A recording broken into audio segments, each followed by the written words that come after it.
इस समय मणिपुर हिंसा पर प्रतिक्रिया स्वरूप एक सैनिक का वीडियो खूब वायरल हो रहा है। आपकी राय जानने के लिए इसका प्रसारण किया जा रहा है।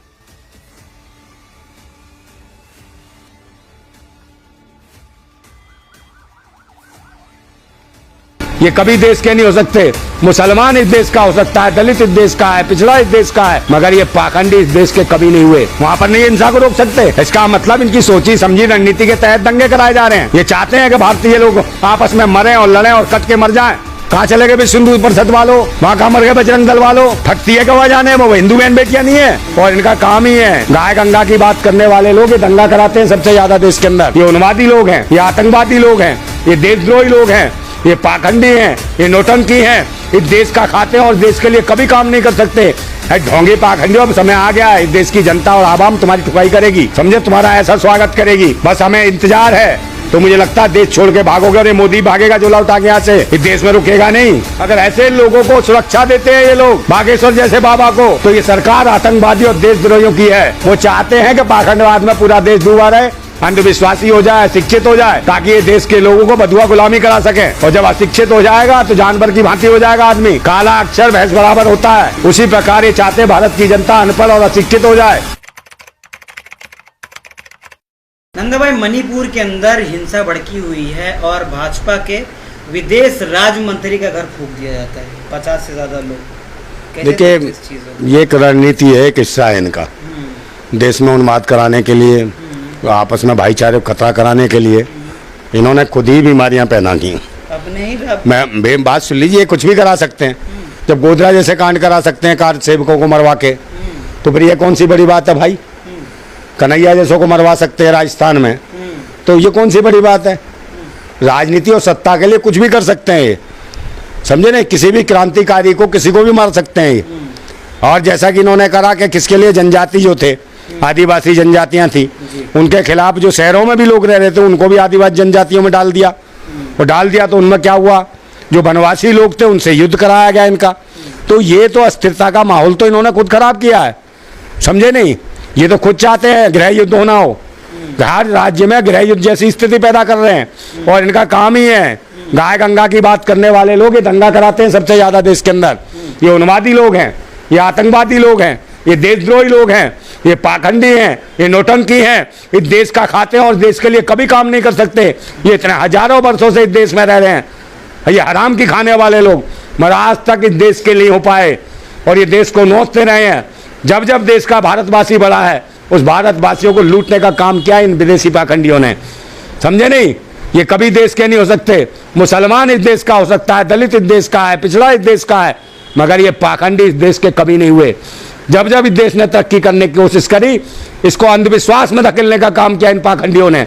आज देश के क्रांतिकारी जो असली भारतवासी हैं वो आज फिर लड़ने को तैयार हैं। और ये कहाँ कहाँ अनुवाद कराएंगे जात पात धर्म मजहब के नाम पे। बहुत समय हो गया, 9 साल बेमिसाल, 9 साल बेमिसाल नहीं, देश का बुरा हाल करने वाले पाखंडी हो तुम। बलात्कार करते हो, ये बेमिसाल है। लोगों की खाल खिंचवा लेते हो मॉब लिंचिंग के नाम पे, ये बेमिसाल है, समझे। लोगों की दाल रोटी छीन लेते हो, ये बेमिसाल है। नोटबंदी के नाम पे देश के लोगों को तंग करते हो, ये बेमिसाल है। जीएसटी लगा देते हो, व्यापारियों को खत्म करने का काम करते हो, समझे। सबकी ऐसी तैसी करते हो जीएसटी के नाम पे, ये बेमिसाल है। आप मुझे बताओ, जो पुल बनाते हो पुल टूट जाते हैं, ये बेमिसाल है। आप बताइए। और तो और ट्रेनों में आपस में एक्सीडेंट हो जाता है, उसे धर्म के एंगल से जोड़ के बताते हैं पाखंडी, ये बेमिसाल है। और पाखंडियों को सुरक्षा दी जाती है इस देश में। जो अनपढ़ अशिक्षित लोग हैं, जो धर्म के नाम पर उन्माद फैलाते हैं, हिंदू राष्ट्र जैसी बातें करते हैं, जो एक जाति या धर्म के नाम पर जो राष्ट्र को बनाने की बात करता है, वो आतंकवादी है, देशद्रोही है। अगर ऐसे लोगों को सुरक्षा देते हैं ये लोग, बागेश्वर जैसे बाबा को, तो ये सरकार आतंकवादी और देशद्रोहियों की है। इसके खिलाफ एक देश के क्रांतिकारियों को उठना पड़ेगा। इस राष्ट्र को, देश के संविधान को, बाबा भीमराव अंबेडकर के संविधान को बचाने के लिए सभी भारतवासियों को खड़ा होना पड़ेगा। वो लोग कौन है जो मणिपुर के अंदर भाजपा के राज्य मंत्री को मारते हैं, और वो लोग कौन है जो मणिपुर के लोग को मार रहे हैं? देखिए, मणिपुर के लोग को कौन मार रहे हैं? ये सब उग्रवादी हैं। पैसे के ऊपर काम कराए लोगों को, मतलब तंग करने का काम है देश में उन्माद। मैंने कहा नहीं, धर्म मजहब जाति जनजाति इन सबको आपस में भिड़ाना जाति पाति के नाम पे। और इसमें कौन है? प्रोफेशनल गुंडे लोग हैं जो दूसरे राज्यों से बुला बुला के भेजे गए पैसे पे किसी से भी करा लीजिए। अच्छा। हिंदू प्रोफेशनल हिंदू भी बदमाशी करने वाले मिल जाएंगे, मुसलमान भी बदमाशी करने मिल जाएंगे, जेलों से निकलवा लेंगे और उनको पहुंचा देंगे, आपस में लड़वाएंगे, 2 गोली उसको मारेगा 2 गोली उसको मारेगा, अपने आप ये ऐसी गुर्दा फैलेगी। इनका तो धंधा है। ये सरकार ये देश को दंगे के नाम पे ये जो है ना पूरे देश को खत्म बर्बाद करने पे लगे हैं। इनके 9 साल में बुरा हाल हो गया है देश का। 8% GDP थी भारत की, अब 0 माइनस हो गई है भारत की GDP। क्या ये तरक्की कर रहा है? ये देश में डंका बज रहा है देश का है। आप कितने GST टैक्स के साथ साथ पहले कितने टैक्स थे? 38 टैक्स थे, फिर वैट लगा, फिर GST लगा, 40 टैक्स से ऊपर ले लिए। जो आदमी 100 रुपया कमाता 100 रुपये में 60-65 रुपए तो इस हराम को सरकार को पिला देता है। और तो और नमक पे GST लगाई इन्होंने, जिस नमक के लिए आंदोलन किया क्रांतिकारियों ने कि कम से कम रोटी के साथ नमक खा लेंगे, उस नमक पे GST लगा दिए। नमक हराम सरकार है। नंदा भाई, ये जो मणिपुर में हिंसा हो रही है वो रुक क्यों नहीं रही है? सरकार इस पर चुप क्यों है? मोदी साहब भाई एक बात बताओ, केंद्र शासित तो है मणिपुर, है कहाँ के गृह मंत्री जी? गए तो थे वहाँ पे, तो गए तो फिर इंसान नहीं रोक पाए। मीटिंग करके है जो यहाँ पे जो आंदोलन करते हैं उनको उठा के बंद कर सकते हैं, वहां पर नहीं हिंसा को रोक सकते। इसका मतलब इनकी सोची समझी रणनीति के तहत दंगे कराए जा रहे हैं। ये चाहते हैं कि भारतीय लोग आपस में मरें और लड़ें और कट के मर जाएं और फिर राजनीति की बिसात अपनी राजनीति बिछाएं और सत्ता और शासन में आ जाए। इन्हें कोई देश से मतलब नहीं है, राष्ट्र से मतलब नहीं है। ये देश को बेचने का काम कर रहे हैं। और तो और ये जो अमित शाह जी का लड़का है जो IPL के उसमें जो मैच हो रहा था उसमें कैसे कैसे इशारे करता है, वो देखो कैसे कैसे इशारे करता है। उसके लिए कोई नहीं, और कोई किसी ने और ने इशारे कर दिए होते तो क्या हाल होता है इस देश में? किसी मुसलमान ने इशारे हैं, इशारे का मतलब बता दूंगा मैं, बता दूंगा तो तुम दिखा दोगे चैनल पे। अगर मैंने बता दिया ऐसे ऐसे इशारे करने वाले, कभी उसने क्रिकेट मैच नहीं खेला, कुछ नहीं मिला, क्रिकेट बोर्ड का अध्यक्ष बना दिया, तो ये कहाँ से आए हैं? तो इसका मतलब क्या है? ये नहीं है परिवारवाद। देश को लूट रहे हैं, ऐसे लोगों से देश को बचाने की जरूरत है। जयसाल को क्यों बना दिया उसका क्रिकेट का? भाई वो इसलिए बना दिया कि अमित शाह का बच्चा था, वो अमित शाह की औलाद था। किसी गरीब की औलाद होता, पढ़ा लिखा होता, क्रिकेटर होता कोई, उसे क्यों नहीं बनाया किसी को? उसने कौन से क्रिकेट मैच खेल दिए? कुछ नहीं खेला, मगर सिर्फ अमित शाह की औलाद है वो साहब। इसलिए उनके बिजनेस भी है, पाकिस्तानियों के साथ बिजनेस है उनके, और पाकिस्तान के खिलाफ अनुवाद कराते हैं, लड़ाई करवाते हैं कि पाकिस्तान में क्या चल रहा है क्या नहीं चल रहा। ये पाखंडवाद से देश नहीं चलेगा, ये देश के संविधान से सब। हिंदुत्व का झंडा लेकर अमित शाह के बेटे जैसा क्यों नहीं चलते? नहीं, वो क्यों चलेंगे भाई? उन्हें पता है ये चूतिया लगा तो रखे हमने। वो तो चूतिया थोड़ी है, वो तो कमाऊ पूत है। देश की जनता, वो देश को जनता को लूट के अपना कमा रहे हैं। देश की जनता को चूतिया समझ रखा है कि उन्हें कहा है जाओ झंडा लेके जाओ, कावड़ लेके आओ, ये करके आओ, पानी डाल के आओ, ये करो, इसी में लगे रहो। तो मिलते तो इनके बच्चे तो विदेश में जाके पढ़ते हैं, कावड़ लेके आते हैं तो देखिए उन पर फूल बरसाए जाते हैं। काहे के फूल बरसाए जाते हैं, और जब वो रोजगार मांगते हैं, जब नौकरियों के लिए आंदोलन करते हैं तो लठ बरसाए जाते हैं उनके ऊपर। और जब महीना बहन बेटी बलात्कार के खिलाफ आंदोलन करती है, उठा उठा के पटका जाता है, उन पर मुकदमे लगवाए जाते हैं। तो ये है, इसको भी तो समझने की जरूरत है। वो चाहते हैं कि पाखंडवाद में पूरा देश डूबा रहे, अंधविश्वासी हो जाए, शिक्षित हो जाए, ताकि ये देश के लोगों को बदुआ गुलामी करा सके। और जब अशिक्षित हो जाएगा तो जानवर की भांति हो जाएगा आदमी, काला अक्षर भैंस बराबर होता है। उसी प्रकार ये चाहते भारत की जनता अनपढ़ और अशिक्षित हो जाए और ये अंधविश्वास में डुबा दें और देश के लोगों को बदुआ गुलाम बना दें, और सुबह काम पे लगाएं, बाड़े में घुसेड़ें और पूरे दिन काम कराएं, और फिर इन्हें थोड़ा थोड़ा चावल दाल खिला दें। तो ये नहीं चाहते कि ये जो आप अच्छा कपड़ा पहन रहे हो, अपने बच्चों को शिक्षा दे पा रहे थे, आगे बढ़ने की सोच रहे थे कि विदेशों में भी बच्चे सेटल हो जाएंगे, उन सब पे इन्होंने रोक और विराम लगा दिया भारतवासियों के लिए।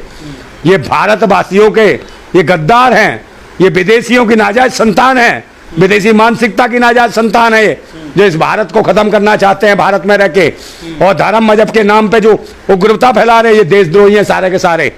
चाहे कोई कहता है कि इस्लाम राष्ट्र बनना चाहिए, हिंदू राष्ट्र बनना चाहिए, खालिस्तान राष्ट्र बनना चाहिए, तो ये जो भी कोई कहता है तो ये आतंकवादी देशद्रोही है।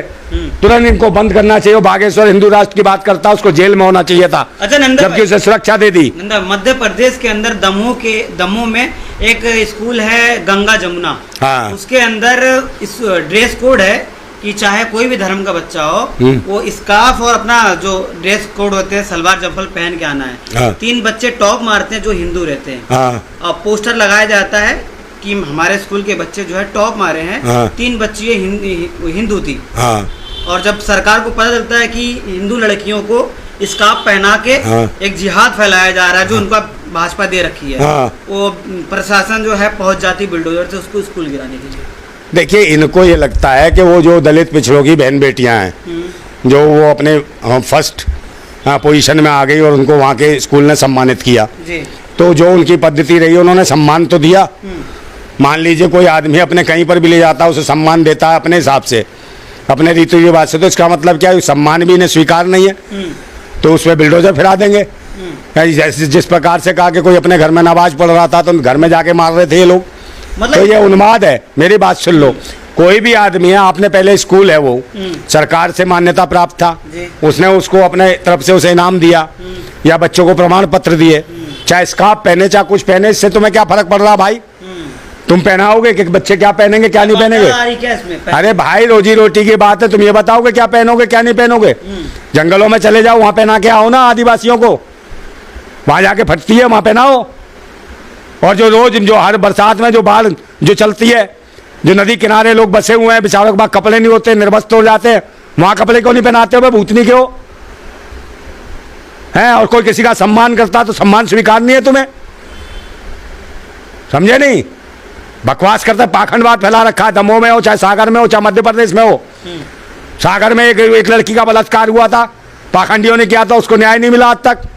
अरुण मिश्रा नाम का था वो पाखंडी, समझे? 60 साल का था, लोधी बच्ची थी, हाँ, लेकिन आज तक न्याय नहीं मिला। तो क्यों नहीं न्याय मिला? वहां कहाँ मर गए हिंदू दल वालों? कहाँ चले गए विश्व हिंदू परिषद वालों? वहां कहाँ मर गए बजरंग दल वालों?